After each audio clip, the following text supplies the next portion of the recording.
مدرسہ بیت العلوم کونڈوا پونے اس official channel کو سبسکرائب ضرور کریں۔ یاد رکھیے، اس سے کسی ایک شخص کو نہیں، پورے مدرسے کو فائدہ ہوگا اور آپ کو اجر عظیم ملے گا۔ اس آیت میں اللہ تعالیٰ نے فرمایا کوئی بھی رسول ہم نے جو بھیجا اجنبی زبان والا نہیں بھیجا۔ کون سا رسول بھیجا؟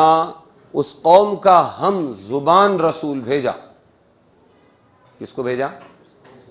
حکمت کیا تھی وہ بھی بتا دیا۔ لیبین لہم، تلاوت کرنا نہیں ہے، سمجھانا ہے، ترجمہ سمجھانا ہے، مسائل سمجھانا ہے، تفسیر سمجھانا ہے، تاکہ وہ احکام الہیہ انہی کی زبان اور انہی کے محاورات میں بتلائے اور ان کو اس کا سمجھنا آسان ہو۔ اگر رسول کی زبان امت کی زبان سے مختلف ہوتی تو ظاہر ہے کہ اس کے احکام سمجھنے میں امت کو ترجمہ کرنے کرانے کی مشقت بھی اٹھانی پڑتی۔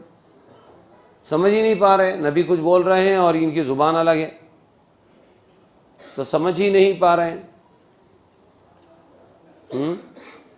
تو رسول کی زبان بھی عبرانی تھی۔ پہلے جو رسول بھیجے یہ عیسائی اور یہودیوں، فارسیوں کے رسول جب بھیجے تو فارسی زبان میں بھیجے۔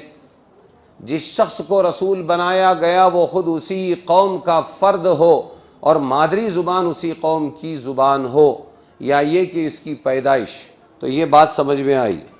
پیشوا، امام، خطیب، رہنما، قائد، مفتی، مولانا اسی قوم کا ہونا چاہیے، سمجھ رہے ہیں؟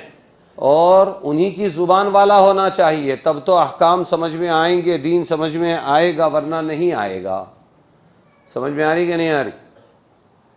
کئی جگہ ایسا ہوا 30 سال 40 سال امامت کی ہے امام صاحب نے، اتفاق سے ان کے وطن سے گزرے، مصر بولتے تھے، شام بولتے تھے، چلو جائیں گے امام صاحب سے ملیں گے۔ انہوں نے کہا اس نام کا کوئی سنی امام یہاں نہیں ہے۔ پھر ہاں ایک ہے شیعہ ہے، پتہ چلا وہی ہے جس کے پیچھے ہم 30 سال سے نماز پڑھتے ہیں۔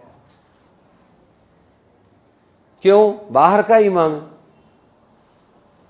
مجبوری میں چل جائے گا، چلا لو، لیکن اپنی قوم میں سے اگر ہے تو اس کا نسب معلوم ہے، اس کی کنڈلی معلوم ہے، ورنہ تو قادیانی آ کے نماز پڑھا رہا ہے، عیسائی نماز پڑھا، بڑے بڑے مدرسے ہیں عیسائیوں کے خاص امام بنانے کے، اخباروں میں چھپی ہوئی بات ہے۔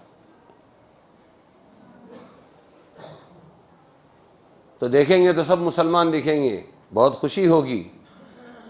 ہندوستان سے جانے والے علماء کو سیر کرائی ہے انگلینڈ میں، دوسری جگہ، ان کی ساری خوشی اس وقت ختم ہو گئی جب کہا ان میں ایک بھی مسلمان نہیں ہے، استاذ بھی عیسائی اور بچے بھی کیا ہیں؟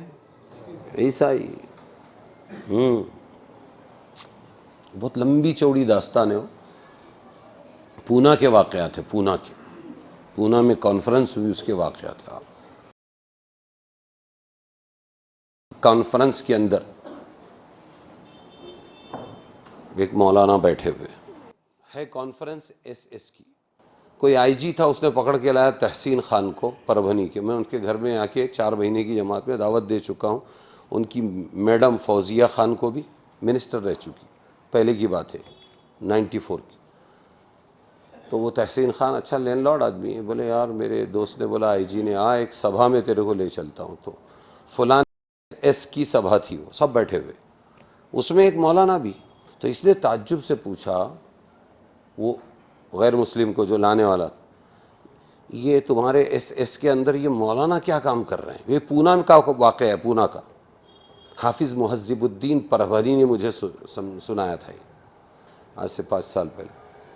کہنے لگے یہ مولانا نہیں ہے، یہ یہودی ہے، مولانا بن کے بیٹھا ہوا، ہماری ہر سبھا میں رہتے ہیں یہ لوگ، اور ایسے 10,000 مہاراشٹر میں پھیلے ہوئے کام کر رہے ہیں جن کو تم مولانا سمجھ رہے ہو۔ اس لیے کیا کہہ رہے ہیں؟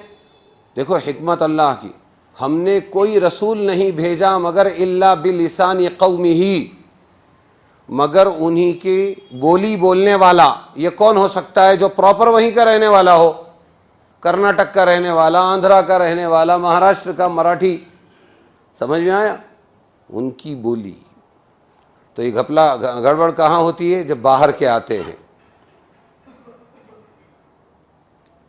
وہ ایک لمبی چوڑی داستان ہے، کیا کیا کر کے گئے ہیں، کیا کیا کرتے رہتے ہیں. تو یہ کہا کہ اگر جیسے لوط علیہ السلام تھے، وہ اگرچہ باشندے عراق کے تھے، عراق میں فارسی بولی جاتی تھی، لیکن ملک شام گئے، وہاں پر نکاح ہوا، نکاح کے بعد میں شامی زبان انہوں نے سیکھی، تب اس کے بعد ملک شام میں اللہ نے ان سے دین کا کام لیا. ورنہ تو مقامی ہو اور زبانی ہو، اجنبی زبان والا نہ ہو تاکہ سمجھنے میں دشواری نہ ہو.